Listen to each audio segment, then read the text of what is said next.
नाज़रीन, सन 23 हिजरी इख्तिताम पजीर होने को था। हज़रत फारूक आज़म रज़ियल्लाहु ताला अन्हु ने तय कर लिया था कि अगले साल पूरी ममलिकत इस्लामिया का दौरा करेंगे। एक एक सूबे में 2-2 माह क़याम करके खुली कचहरी लगाएंगे ताकि अगर किसी भी शहरी को कोई तकलीफ हो तो वो बिला झिझक बयान कर सके। आप रज़ियल्लाहु ताला अन्हु फरमाते थे कि अगर अल्लाह ने मुझे सलामत रखा तो मैं इराक के मसाकीन के लिए ऐसा इंतजाम कर जाऊंगा कि उन्हें मेरे बाद कभी किसी की जरूरत नहीं रहेगी। नाज़रीन, ये वो दिन थे कि जब इस्लाम मशरिक व मगरिब में फैल चुका था और तकरीबन पूरी दुनिया में हक का बोलबाला हो चुका था। दीन इस्लाम ने हर तरफ अमानत व दयानत, अदल व इंसाफ, अखुवत और हमदर्दी के फूल खिला दिए थे। बदी की ताकतें मुंह छुपा कर मंजर आम से गायब हो चुकी थी। हज़रत उमर फारूक रज़ियल्लाहु ताला अन्हु भी नबी अकरम सल्लल्लाहु अलैहि वसल्लम के दीन को फलता फूलता देखकर मुतमईन थे। अब उनकी 2 ही ख्वाहिशें रह गई थीं, एक अल्लाह के रास्ते में शहीद होने की, दूसरी अपने आका व मौला हज़रत मोहम्मद सल्लल्लाहु अलैहि वसल्लम के कदमों में दफन होने की। नाज़रीन, सन 23 हिजरी में हज़रत फारूक आज़म रज़ियल्लाहु ताला अन्हु हज के लिए तशरीफ ले गए। वापसी में वादी अब्तख में ठहरे और अल्लाह रब्बुल इज़्ज़त से दुआ की, इलाही मैं उम्र रसीदा हो गया हूँ, मेरी कुव्वत कमजोरी में तब्दील हो रही है, मेरी रियाया दूर दूर फैल गई है, डरता हूँ कि अब कहीं उनके हुकूक में कोताही न हो जाए। फिर उन्होंने बारगाह इलाही में अपनी दोनों तमन्नाएं एक साथ पेश कर दी, या अल्लाह, मैं तेरी राह में शहादत और तेरे रसूल के शहर में मौत की इल्तिजा करता हूँ। नाज़रीन, बज़ाहिर ये दोनों बातें एक साथ वाक़ होना मुश्किल था। शहादत और वो भी मदीना में कैसे मुमकिन था? अब मदीना तैयबा पर किसी बैरूनी ताकत के हमले का कोई खतरा न था, वहाँ जंग का सवाल ही पैदा नहीं होता था। दूसरी तरफ खिलाफत की भारी जिम्मेदारियों के पेश नजर हज़रत उमर रज़ियल्लाहु ताला अन्हु का खुद किसी महाज पर जाकर लड़ना भी मुश्किल था, और अगर वो बाहर किसी महाज पर जाकर लड़ते और शहीद हो भी जाते तो उस सूरत में उनकी मदीना तैयबा में वफात या तदफीन न होती, क्योंकि मुर्दे को तदफीन के लिए दूसरे इलाके में मुंतकिल करना इस्लामी शरअ में नामुनासिब है। मगर इन तमाम बातों के बावजूद अल्लाह रब्बुल इज़्ज़त ने हज़रत उमर फारूक रज़ियल्लाहु ताला अन्हु के लिए ये दोनों सादतें तय कर दी और उनकी दुआ को कबूल कर लिया।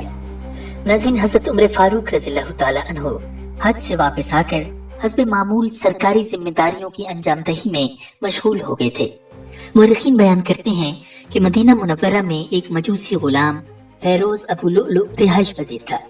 वो 2 साल पहले सन 21 हिजरी के दौरान फारिस की आखिरी हुदूद में बर्पा होने वाली तारीखी लड़ाई मारका नेहावन में गिरफ्तार हुआ था और गुलाम बनकर हजरत मुगीरा बिन शोबा रज़ियल्लाहु ताला अन्हु के हिस्से में आया था।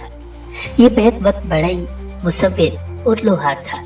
मुख्तलिफ किस्म की चीजें बनाने में बहुत मशहूर था।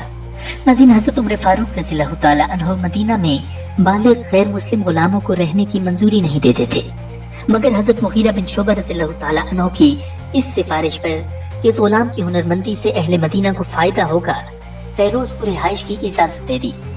उस दौर में ये दस्तूर था कि ऐसे हुनरमंद गुलामों से जाती खिदमत लेने के बजाय उन्हें सनत और हिरफत का मौका दिया जाता था।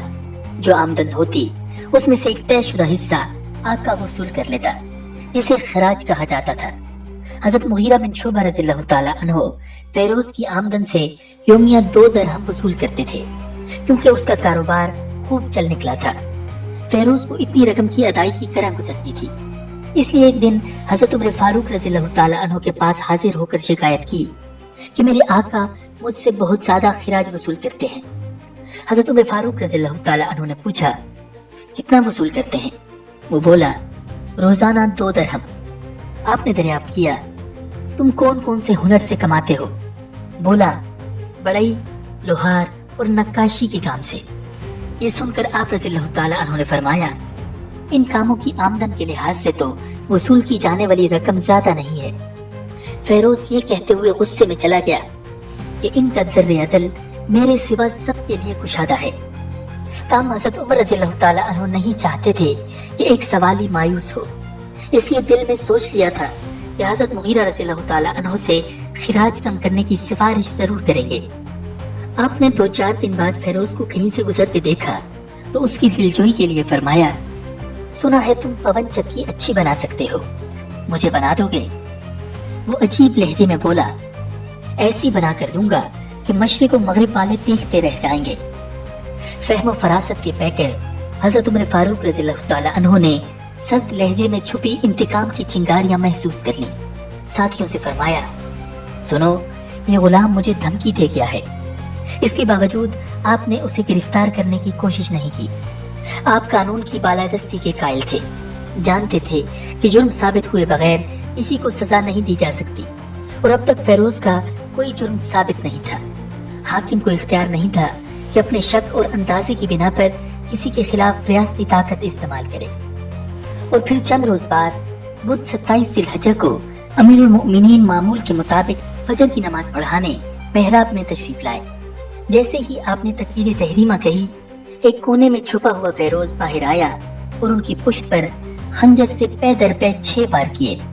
ہمت و برداشت کے پیکر حضرت عمر فاروق رضی اللہ تعالیٰ عنہ کسی چیخ و پکار کے بغیر شدید زخمی ہو کر گر پڑے۔ حملہ اتنا اچانک ہوا تھا کہ پچھلی صفوں کے لوگوں کو کچھ پتہ نہ چل سکا کہ کیا ہوا ہے۔ حضرت عمر رضی اللہ تعالیٰ عنہ کی قرات کی آواز نہ آئی تو پچھلی صفوں کے لوگ کچھ دیر تک سبحان اللہ کہہ کر لقمہ دیتے رہے۔ اس دوران قاتل بھاگنے لگا۔ کچھ لوگوں نے معاملہ بھانپ کر اس کو پکڑنے کی کوشش کی، مگر اس دن پتہ چلا کہ وہ خنجر زنی میں نہایت مشاق ہے۔ آنن فانن اس نے اپنی طرف بڑھنے والے 13 آدمیوں کو خون میں لت پت کر دیا، جن میں سے 9 آدمی زخموں کی تاب نہ لا کر شہید ہو گئے۔ آخر ایک شخص نے چادر پھینک کر اسے جکڑ لیا، مگر فیروز نے گرفتاری دینے کے بجائے اسی وقت اپنے گلے پر خنجر پھیر کر خودکشی کر لی۔ ناظرین، فیروز نے قاتلانہ حملے کے لیے ایک خاص قسم کا خنجر تیار کیا تھا جو مدینہ طیبہ یا عرب معاشرے میں نئی چیز تھی۔ اس کے 2 بھل تھے اور دستہ درمیان میں تھا۔ خنجر کو زہر آلود بھی کر لیا گیا تھا کہ حملہ ناکام رہنے کا امکان کم سے کم ہو۔ ناظرین، کہا جاتا ہے کہ ابو لولو فیروز ایران کا تربیت یافتہ جاسوس تھا، جس نے ایران کی شکست کا بدلہ لینے کے لیے حضرت فاروق اعظم رضی اللہ تعالیٰ عنہ پر حملہ کیا۔ زخم کھا کر امیر المومنین حضرت عمر فاروق رضی اللہ تعالیٰ عنہ محراب میں گرے ہوئے تھے، مگر ہوش باقی تھا۔ حضرت عبد الرحمن بن عوف رضی اللہ تعالیٰ عنہ کا ہاتھ پکڑ کر انہیں آگے کر دیا کہ نماز پڑھائیں۔ انہوں نے مختصر سی 2 رکعتیں پڑھا دیں۔ 2 دھارے خنجر نے خلیفۃ المسلمین کا شکم چیر دیا تھا، مگر ہمت کا یہ عالم تھا کہ تمام حواس قابو میں تھے۔ لوگ نماز سے فارغ ہوئے تو امیر المؤمنین کی آواز ابھری، ابن عباس، جا کر دیکھو کہ مجھے مارنے والا کون ہے۔ وہ دیکھ کر آئے اور بتایا، مغیرہ بن شعبہ کا غلام۔ حضرت عمر رضی اللہ تعالیٰ عنہ نے کہا، اچھا وہی کاریگر؟ عرض کیا، جی ہاں وہی۔ فرمایا، اللہ اسے ہلاک کرے، میں نے تو اس کے بارے میں انصاف کا معاملہ کیا تھا۔ پھر فرمایا، حمد و ستائش ہے اس اللہ کی جس نے میری موت کسی اسلام کا کلمہ پڑھنے والے کے ہاتھوں نہیں ہونے دی۔ ناظرین، حضرت عمر رضی اللہ تعالیٰ عنہ کو اٹھا کر گھر لایا گیا۔ زخموں کی شدت کی وجہ سے خون رکنے میں نہیں آ رہا تھا، اسی لیے بار بار غشی طاری ہو رہی تھی۔ آپ رضی اللہ تعالیٰ عنہ کو غذا کے طور پر پہلے نبیذ اور پھر دودھ دیا گیا، مگر سب کچھ پیٹ کے زخم کے راستے خارج ہو گیا۔ یہ دیکھ کر طبیب نے بھی زندگی سے مایوسی ظاہر کر دی، مگر اس حالت میں بھی نماز کے وقت انہیں ہوشیار کیا جاتا رہا، اور آپ رضی اللہ تعالیٰ عنہ فرماتے، ہاں اس شخص کا اسلام میں کوئی حصہ نہیں جو نماز ترک کر دے۔ ناظرین، اصلاح خلق کے ولولے کا یہ عالم تھا کہ اس حالت میں بھی عیادت کے لیے آنے والے ایک نوجوان کی شلوار ٹخنوں سے نیچے دیکھی تو بڑی شفقت سے فرمایا، بیٹا شلوار اوپر رکھنا، کپڑا صاف رہے گا اور یہ خوف خدا کی علامت ہے۔ اپنے اوپر چڑھنے والے قرض کا اپنے بیٹے حضرت عبداللہ بن عمر رضی اللہ تعالیٰ عنہ سے حساب لگوایا جو 86,000 درہم بنے۔ بیٹے کو ان کی ادائیگی کی ترتیب سمجھائے۔ ناظرین، اس موقع پر کسی نے تعریف کی کہ آپ اتنے بڑے صحابی اور عادل حکمران ہیں، اب شہادت کا مرتبہ پا رہے ہیں۔ آپ رضی اللہ تعالیٰ عنہ نے تعریف کا کوئی اثر لیے بغیر حسرت کے ساتھ فرمایا، کاش حساب برابر ہو جائے، نہ کوئی سزا ملے نہ جزا۔ ناظرین، اس وقت آپ کی جانشینی کا مسئلہ واقعی سب سے اہم تھا۔ رفقا نے مشورہ دیا کہ کسی کو جانشین مقرر فرما دیں۔ آپ نے فرمایا، मुझे गवारा नहीं कि जिंदगी में भी ये बोझ उठाऊं और मर कर भी। ताहम आप रज़ियल्लाहु ताला अन्हु को खिलाफत की मुंतकिली की फिक्र जरूर लाहिक थी।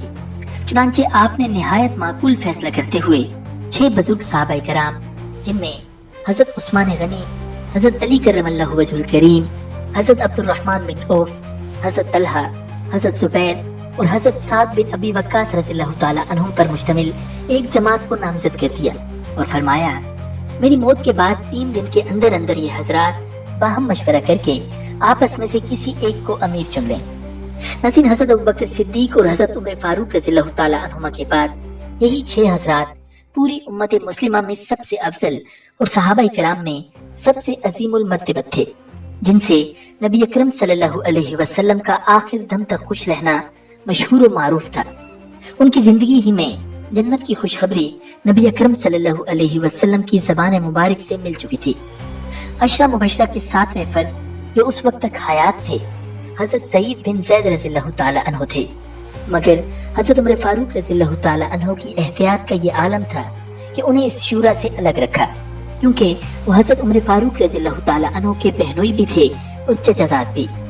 अपने बेटे हजरत अब्दुल्ला बिन उमर रज़ियल्लाहु ताला अन्हु को शूरा में फकत इस तौर पर शिरकत की इजाजत थी कि वो सिर्फ मशवरा दे सकते हैं, खिलाफत के लिए नामजद नहीं हो सकते।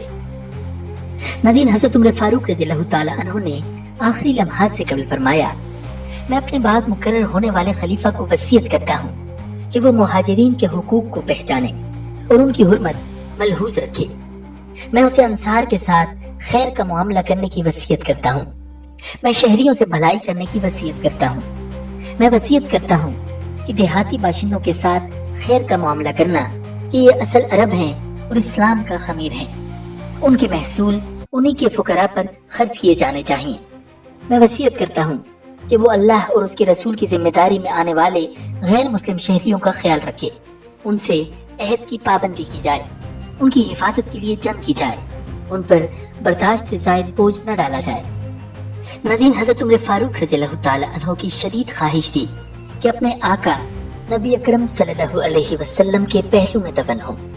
आपने ये दरख्वास्त उम्मुल मोमिनीन हजरत आयशा सिद्दीका रज़ियल्लाहु ताला अन्हा की खिदमत में भेजी। उन्होंने फरमाया, ये जगह मैंने अपनी तदफीन के लिए पसंद की थी, मगर उमर फारूक को अपने ऊपर तरजीह देती हूँ। ये कहकर इजाजत दे दी। हजरत उमर फारूक रज़ियल्लाहु ताला अन्हु को मालूम हुआ तो फरमाया, इससे बढ़कर कोई तमन्ना न थी। जानकुनी का वक्त आया तो अमीरुल मोमिनीन ने अपने बेटे हजरत अब्दुल्ला बिन उमर रज़ियल्लाहु ताला अन्हुमा से फरमाया, मेरा सर तकिए से हटाकर जमीन पर रख दो। उम्मीद है कि अल्लाह ताला को मेरी हालत पर रहम आ जाए। वल्लाह, आज के दिन किसी होलनाकी से बचने के लिए अगर मुमकिन होता तो मैं सारी दुनिया कुर्बान कर देता। नजीम 3 दिन जख्मी हालत में गुजार कर यकम मुहर्रमुल हराम सन 23 हिजरी को दुनिया की तारीख के इस बेमिसाल हुक्मरान ने दाई अजल को लब्बैक कहा। हजरत सुहेब रूमी रज़ियल्लाहु ताला अन्हु ने, जो आपकी जगह 3 दिन तक मस्जिद नबवी के इमाम रहे, नमाज जनाजा पढ़ाई। आप रज़ियल्लाहु ताला अन्हु अपनी आखिरी ख्वाहिश के मुताबिक हुजरा आयशा रज़ियल्लाहु ताला अन्हा में नबी अकरम सल्लल्लाहु अलैहि वसल्लम और सैयदना अबू बकर सिद्दीक रज़ियल्लाहु ताला अन्हु के पहलू में मदफून हुए। इन्ना लिल्लाहि व इन्ना इलैहि राजिऊन। नाज़रीन, अगर आपको ये वीडियो पसंद आई है तो वीडियो को लाइक कीजिए और चैनल को जरूर सब्सक्राइब कीजिएगा। मिलते हैं बहुत जल्द एक नई वीडियो के साथ। अल्लाह निगहबान।